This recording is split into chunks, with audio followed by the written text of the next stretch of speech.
जब भी आपकी कमर में दर्द होती है, जकड़न होती है या ऐसा लगता है कि कुछ बहुत ही भारीपन आपके कमर में आके अटक गया है, निकल नहीं पा रहा है या एकदम व्याकुल हो रहे हैं उस दर्द से, तब आप क्या करते हैं? तुरंत दवाई लेते हैं या फिजिशियन को कॉल करते हैं, डॉक्टर्स को, या किसी परिचित से बोलते हैं कि मुझे ऐसा हो रहा है, मैं क्या दवाई लूँ? क्या ये आप सब करते हैं? तो अगर आप ये सब चीज़ कर रहे हैं तो सबसे पहले आपको करना ये होगा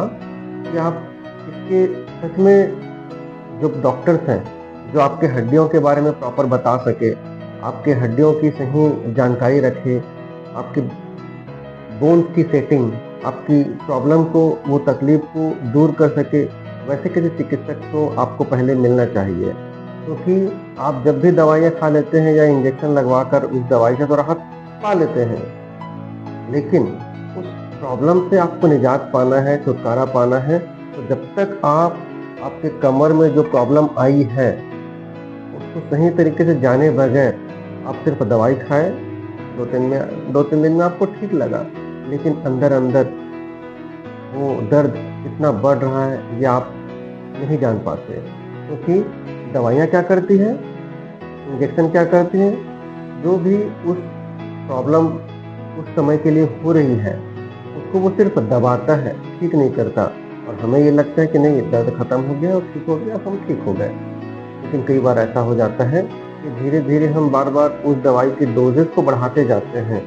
और दवाइयों के डोज़ के बढ़ने के चक्कर में और अदर साइड इफ़ेक्ट हमको हमारी बॉडी पे आने लगते हैं, और वो एक समय बाद ऐसा होता है कि असहनीय हो जाता है और डॉक्टर के पास फिर हम जाते हैं। लास्ट में किसी प्रॉपर फिजिशियन, जो सर्जन होते हैं, ऑर्थोपेडिक स्पेशलिस्ट होते हैं, उनके पास, तो वहाँ पे वो बोलते हैं कि नहीं, अब आपकी नसें पूरी दब चुकी हैं, आपको ऑपरेशन करने की सलाह दी जाती है। तब आपको करना ये है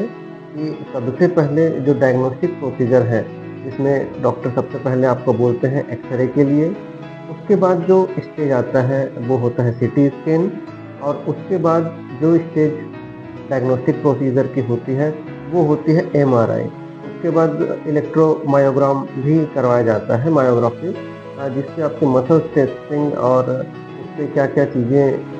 सिग्नल कहाँ से कहाँ तक आपको नहीं पकड़ पा रही है नसों में, वो सब टेस्ट करने के लिए किया जाता है।